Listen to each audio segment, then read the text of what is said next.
அனைவருக்கும் இனிய இரவு வணக்கம். ஸோ நம்ம இந்த வீடியோ பதிவில் பார்க்க இருக்கிறது நம்முடைய கோஆப்ரேட்டிவ் எக்ஸாம் சார்ந்து டெய்லி வந்து 20 கொஸ்டின்ஸ் நம்ம பார்ப்போம் அப்படின்னு சொல்லியிருந்தோம். சரிங்களா? அந்த வருஷம் 2வது நாள் இன்று ஒரு 20 மிக முக்கியமான கேள்வியில் நம்ம பார்க்க போகிறோம். ஸோ நீங்கள் நம்ம சேனலுக்கு புதியவராக இருந்தால் மறக்காமல் சேனலை சப்ஸ்கிரைப் பண்ணிடுங்க. ஸோ நண்பர்கள் டிஎன்பிஎஸ்சி தேர்வுகளுக்கு படித்து கொண்டிருந்தாலும் அவர்களுக்கும் நம்முடைய சேனலை ஷேர் பண்ணிடுங்க, அவங்களுக்கும் மிகவும் பயனுள்ளதாக இருக்கும். ஸோ வாங்க வீடியோக்குள்ளே போகலாம். ஸோ ஃபஸ்ட்டு பாருங்கள், ஐசிஏ என்பதன் விரிவாக்கம் என்ன அப்படின்னு சொல்லி கேட்டிருக்கிறாங்க. நம்ம எல்லாத்துக்குமே தெரியும், சர்வதேச கூட்டுறவு அமைப்பு. ஸோ இங்கிலீஷில் வந்து பார்த்துக்கிட்டிங்கன்னா இன்டர்நேஷ்னல் கோஆப்ரேட்டிவ் அலையன்ஸ். இந்த அமைப்புடைய தலைமையகம் எங்கே இருக்குது அப்படின்னு சொன்னால் பெல்ஜியத்தில் இருக்குது. சரிங்களா? ஸோ அமைப்பு தொடங்கப்பட்ட ஆண்டு 1895. ஸோ 2வது கொஸ்டின், சிறப்பு துணை விதி திருத்தம் செய்ய. ஸோ ஃபஸ்ட்டு பாயிண்ட் பாருங்கள், சிறப்பு பேரவை கூட்டப்பட வேண்டும். இது கண்டிப்பாக சிறப்பு பேரவை கூட்டணும். கூட்டியதன் வாயிலாக தான் நம்ம துணை விதியை திருத்த முடியும். ஸோ இதற்கு ஒரு 15 நாட்கள், கூட்டுவதற்கு 15 நாட்களுக்கு முன்னால் அறிவிப்பு கொடுக்க வேண்டும். ஸோ கலந்து கொள்ளக்கூடிய மொத்த உறுப்பினர், சங்கத்தில் இருக்கக்கூடிய மொத்த உறுப்பினர்களில் வந்து ஒரு குறிப்பிட்ட பகுதி அவர்கள் தான் கலந்து கொள்வாங்க. அதில் வந்து 3ல் 2 பங்கு உறுப்பினருடைய ஆதரவு என்பது இருக்க வேண்டும். ஸோ இதுக்கு ஆன்சர் வந்து மேற்கண்ட அனைத்தும். ஸோ இந்த சிறப்பு துணை விதி திருத்தம் வந்து எப்போ வந்து செய்வாங்க அப்படின்னு சொன்னால், ஸோ அரசாங்கம் ஒரு புதிய உத்தரவு போடும் பொழுதும் சரி, பதிவாளர் வந்து தனிப்பட்ட முறையில் ஒரு உத்தரவுகள் பிறப்பிக்கும் போது சரி, இந்த துணை விதி திருத்தம் என்பது நடைபெறும். ஸோ அதுக்கப்புறம் கொஸ்டின் 3 பாருங்கள், புதிய கூட்டுறவு சங்கத்தை பதிவு செய்ய பிரிவு 21 படி தகுதியுடைய எத்தனை நபர்கள் தேவை? இது வந்து காமனாக எல்லா எக்ஸாம்லேயும் இந்த கொஸ்டின்ஸ் கேட்டிருந்தாங்க. ஸோ ஒரு தொடக்க வேளாண்மை கூட்டுறவு கடன் சங்கமாக இருந்தாலும் சரி, ஊரக வளர்ச்சி வங்கிகளாக இருந்தாலும் சரி, நுகர்வோர் கூட்டுறவு பண்டகசாலை, மத்திய கூட்டுறவு வங்கி, எந்த அமைப்பாக இருந்தாலும் சரி, கூட்டுறவு அமைப்பு குறைந்தபட்சம் ஒரு 25 உறுப்பினர்கள் இருந்தால் ஒரு கூட்டுறவு அமைப்பை நம்ம தொடங்கலாம். ஸோ அதுக்கப்புறம் NCUI அப்படின்னா இந்திய தேசிய கூட்டுறவு ஒன்றியம், நேஷனல் கோஆப்ரேட்டிவ் யூனியன். சரிங்களா? இது தான் நம்ம வந்து இந்திய தேசிய கூட்டுறவு ஒன்றியம் அப்படின்னு சொல்கிறோம். இந்த அமைப்பு 1929 வந்து டெல்லியில் தொடங்கியிருப்பாங்க. ஸோ இந்த ஒன்றியங்கள்லேயே வந்து தேசிய அளவில் வந்து ஒரு பெரிய அமைப்புன்னு சொன்னால் இந்த கூட்டுறவு ஒன்றியம் தான். ஸோ இந்த கூட்டுறவு ஒன்றியத்தில் வந்து பார்த்துக்கிட்டிங்கன்னா உறுப்பினராக இருக்கிறது ஒவ்வொரு மாநிலத்தில் இருக்கக்கூடிய கூட்டுறவு ஒன்றியங்கள் மற்றும் தேசிய அளவில் செயல்படக்கூடிய அந்த கூட்டுறவு அமைப்புகள். ஸோ அதுக்கப்புறம் 4வது கொஸ்டின் பாருங்கள், ஒரு சங்கம் தனக்கு தேவையான நிதியை எவ்வகையில் பெறுகிறது அப்படின்னு சொன்னால் பங்கு மூலதனம், வைப்புகள், கடன்கள், அரசு பங்கு. ஸோ இந்த 4 மூலமாக தனக்கு தேவைப்படக்கூடிய நிதியை வந்து ஒரு கூட்டுறவு அமைப்பு பெற்றுக்கொள்கின்றது. இருக்குது answer d is a correct answer. So 1981 விவசாய மற்றும் கிராம வளர்ச்சிக்கான நிறுவன கடன் அமைப்பை ஏற்படுத்துவது குறித்து மறு ஆய்வு செய்ய டேஸ் தலைமையில் அமைக்கப்பட்ட குழு நபார்டு ஏற்படுத்துவதற்கு பரிந்துரை செய்தது. ஸோ இந்த நபார்டுனாலே நம்ம எல்லாத்துக்குமே தெரியும், சிவராமன் குழு தான். இந்த குழு வந்து 1979 ஃபார்ம் பண்ணியிருப்பாங்க. ஸோ அறிக்கை சமர்ப்பிப்பது 81. சரிங்களா?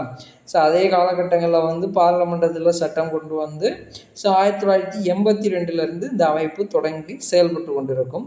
ஸோ இதோடைய நிதின்னு பார்த்துக்கிட்டிங்கன்னு சொன்னால் மொத்த பங்கு தொகையில் 50% RBIக்குள்ளது, 50% வந்து மத்திய நிதி அமைச்சகத்திற்குடையது. இந்த அமைப்புடைய வந்து தலைமை செயலர் அதிகாரியாக யார் இருப்பா அப்படின்னு சொன்னால் நம்ம RBIயோடைய துணை கவர்னர் இருப்பார். ஸோ அதுக்கப்புறம் கொஸ்டின் நம்பர் 7 பாருங்கள், 1920 இந்தியாவின் முதல் கூட்டுறவு நில அடமான வங்கி எங்கே ஏற்படுத்தப்பட்டது அப்படின்னு சொன்னால் பஞ்சாபில் தான் முதலாக ஏற்படுத்தப்பட்டது. அதே நில அடமான வங்கிக்கு சட்டம் கொண்டு வரப்பட்டதுன்னு பார்த்துக்கிட்டிங்கன்னா 1934 சென்னை மாகாணத்தில் கொண்டு வருவாங்க. ஸோ 8வது கொஸ்டின் பாருங்கள், மத்திய கூட்டுறவு வங்கிகளின் சமநிலைப்படுத்தும் மையமாகவும் கணக்கு தீர்வு செய்யும் நிலையமாகவும் செயல்படுவது டேஸ் ஆகும் அப்படின்னு சொல்லி கொடுத்துருக்காங்க. இது மாநில கூட்டுறவு வங்கி.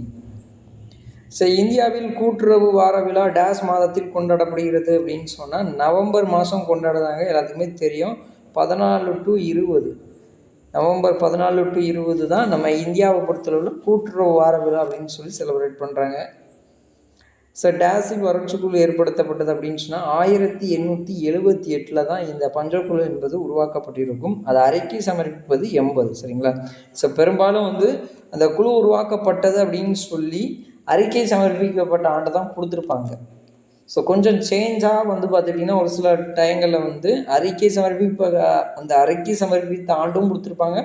ப்ளஸ் வந்து பார்த்துக்கிட்டிங்கன்னா அந்த குழு உருவாக்கப்பட்ட ஆண்டும் கொடுத்துருப்பாங்க. அப்போது கொஸ்டின் நம்ம ரீட் பண்ணணும். கொஸ்டினில் என்ன கேட்டிருக்காங்க, அந்த குழு எப்போது உருவாக்கப்பட்டது அப்படின்னு சொல்லி கேட்டிருந்தா நம்ம 1878 கொடுக்கணும். ஸோ அறிக்கை சமர்ப்பிக்கப்பட்டது அப்படின்னு சொன்னால் 1880. ஸோ காமனாக வந்து அந்த குழு உருவாக்கப்பட்ட ஆண்டு நம்மளுக்கு தெரியும். அந்த ஆண்டு கொடுக்காம அறிக்கை சமர்ப்பிக்கப்பட்ட ஆண்டு மாத்திரம் கொடுத்துருந்தாங்கன்னா அந்த ஆண்டை மாத்திரம் நம்ம ஆன்சராக கொடுத்துடணும். சரிங்களா? ஸோ அதுக்கப்புறம் 10வது கொஸ்டின் பாருங்கள். இந்தியாவின் சுவை, இது எல்லாத்துக்குமே தெரியும், அமுல் தான். சரிங்களா? அந்த அமுல் என்பது 1946 வந்து உருவாக்கப்பட்டது குஜராத்தில். இந்தியாவில் பின்பற்றப்படும் வங்கி முறை அப்படின்னு சொன்னால் கிளை வங்கி முறை. ஒரு கடன் சங்கத்தின் தணிக்கை கட்டணம் டேஸ் அடிப்படையில் கணக்கிடப்படுகிறதுனா நடைமுறை மூலதனம். ஸோ தற்பொழுது எவ்வளோ கேபிட்டல் இருக்கோ அதை அடிப்படையாக வைத்து தான் தணிக்கை கட்டணம் என்பது பதிவாளரால் கணக்கிடப்படுகிறது. ஸோ பிராந்திய கிராம வங்கிகள் உருவாக்க எந்த கமிட்டி பரிந்துரை செய்தது அப்படின்னு சொன்னால் நரசிம்மன் குழு. சரிங்களா? 1971 ஒரு குழு ஃபார்ம் பண்ணியிருப்பாங்க. அந்த குழு தான் பரிந்துரை பண்ணியிருக்கோம். ஸோ அதன் அடிப்படையில் தான் ஸோ இந்த ஆர்ஆர்பின்னு சொல்லக்கூடிய பிராந்திய கிராம வங்கிகள் என்பது இந்தியாவில் வந்து உருவாக்கப்பட்டிருக்கும். ஸோ 1975 ஃபஸ்ட்டு வங்கி எங்கே தொடங்கியிருப்பாங்க அப்படின்னு சொன்னால் உத்தரப்பிரதேசம். ஸோ இதை கட்டுப்படுத்துவதற்கு 1976 சட்டமும் கொண்டு வருவாங்க. சரிங்களா? ஆர்ஆர்பி ஆக்ட்னு சொல்லி 1976 சட்டமும் இயற்றப்படும். ஸோ இந்தியாவில் எப்போது தேசிய கூட்டுறவு கொள்கை அறிவிக்கப்பட்டது அப்படின்னு சொன்னால் 2002. முதல் நுகர்வோர் கூட்டுறவு சங்கம் அப்படின்னு சொன்னால் திருவல்லிக்கேணி நகர கூட்டுறவு சங்கம். 1904 தொடங்கப்பட்டிருக்கும் இந்த அமைப்பு. சரிங்களா? யாருடைய ஆய்வு வட இந்தியாவிற்கான மக்கள் வங்கி என்ற தலைப்பை பெற்றது அப்படின்னு சொல்லி கேட்டிருக்காங்க. வேற ஒன்றுமே இல்லை. ஸோ வட இந்தியாவிற்கான மக்கள் வங்கின்னு சொல்லி ஒரு புத்தகம் வந்து யாரால் வெளியிடப்பட்டிருக்கும் அப்படின்னு சொன்னால் டூபர்னேன்னு சொல்லக்கூடிய நபரால் வெளியிடப்பட்டிருக்கும். ஸோ இதுக்கு ஆன்சர் டூபர்னே. சரிங்களா? ஸோ அதுக்கப்புறம் சர்வதேச கூட்டுறவு அமைப்பின் பிராந்திய அலுவலகம் புதுடெல்லியில் யாரால் துவக்கி வைக்கப்பட்டது அப்படின்னு சொன்னால் நேரு அவர்களால் 1960. ஸோ ஐசி அமைப்புடைய முதல் பிராந்திய அலுவலகமே பார்த்துக்கிட்டிங்கன்னா ஸோ இந்த டெல்லியில் தொடங்கப்பட்ட அலுவலகம் தான். ஸோ கூட்டுறவு கொள்கையில் புதிதாக சேர்க்கப்பட்டது அப்படின்னு சொன்னால் சமுதாய நலனின் ஈடுபாடு. இது வந்து கடைசியாக 1995 சேர்க்கப்பட்ட ஒரு கொள்கை. ஸோ கூட்டுறவு என்ற சொல் எதிலிருந்து பெறப்பட்டது அப்படின்னு சொன்னால் லத்தீன்.